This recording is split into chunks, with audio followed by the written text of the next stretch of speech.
Hello everybody, JT Bear here in my very frosty greenhouse. You can always tell it's cold when I start pulling out the toques. But last night we got down to -10 here locally, and I want to show you kind of what's going on in my greenhouse, because it's not really a greenhouse, it's a hoop house, right? I don't heat it. So yeah, I'm going to show you what's going on, and then we're going to have a little chat about the cold hard facts of the no power aquaponic garden and what I'm going to be doing with that over the course of the winter. So looking over here at the standard aquaponic system, the sage is doing alright. It's proven itself, well, a few winters now. The green onions, I'm going to have to cut those back, but I'll get some new growth out of those this winter anyway. The kale is looking a little limp because it's still just above zero in here. But the one thing I like about kale versus like a standard lettuce is it seems to be just that little bit thicker, and even if it does drop below freezing, I don't know, I want to say the cell structure survives better, and the plant is able to just keep growing, slowly, but growing. Now my seedlings, on the other hand, I'm not sure how they're going to do coming back from this cold. I won't say they look dead yet, but they don't look as happy as they did, say, yesterday. But that's the whole thing with experimental gardening, isn't it?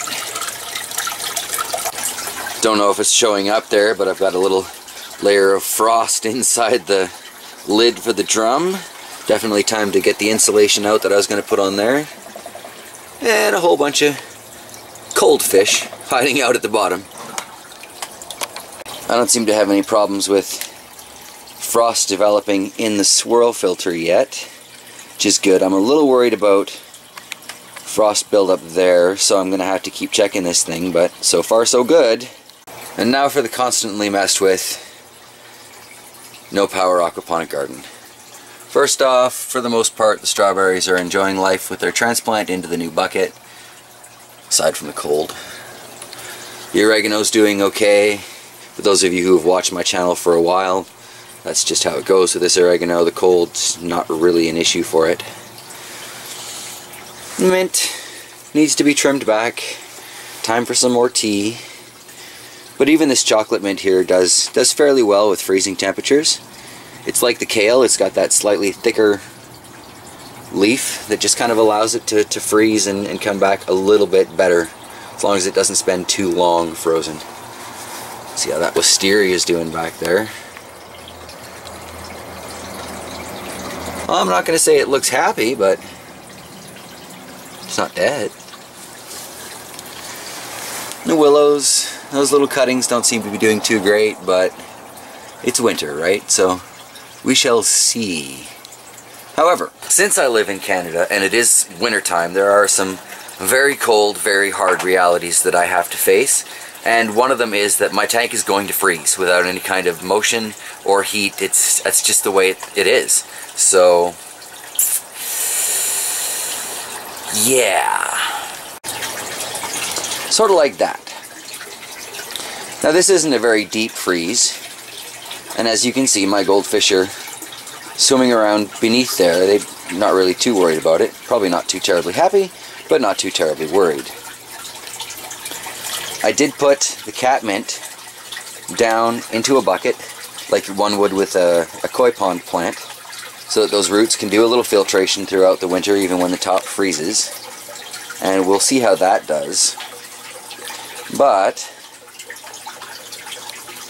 this garden's getting some power for the winter. For the overall sake of the fish, it just seems like a good way to go, and you know, really, no power aquaponics is... It's an adventure, and it's something I'll get back to in the spring, but if you have electricity, you really should be using it for your aquaponic garden.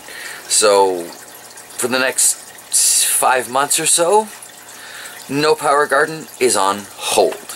Still going to be a no pump garden, because I enjoy the act of coming in here and watering it and spending the time with the fish and all that, but I have a 50-watt heater that I'm going to put down in with the fish, and I have a little airstone bottle filter contraption that I saw on a couple of channels. I think Stogie was the last one I saw it on. And I'm going to put that in there too, just to give them a little bit more oxygen through the winter. But yeah, I just thought I'd show you how the greenhouse was doing with the first tank freeze. And for those of you who worry about my fish, as you can see, they're swimming around underneath the ice, slow but alive. So I've just run the heater through an old 1-gallon pot and cut the hole out a little bit bigger so I can get the cord through there. Keep it away from the fish because my goldfish have a tendency to kind of push those heaters around. Got an old water bottle there with an air stone in it and a couple of scrubby pads. Small hole at the bottom, a few holes at the top. Seems to be working alright. Alright, so I just put that heater in there. Let's find out what the water's reading at. 24 degrees Fahrenheit. Yeah, that would explain the frost on top. Check back on that in a couple of days and see what that 50-watt heater can do for it. Alright, well that's it for now. I've got some things to do here in my greenhouse. I'm noticing a few holes in the plastic that I definitely need to tape up. So I got a busy afternoon ahead of me today. Thanks for watching, everybody, and have yourselves a fantastic day. Grrr, holes in my greenhouse plastic. That panel is a couple years old though. Not exactly UV treated plastic either.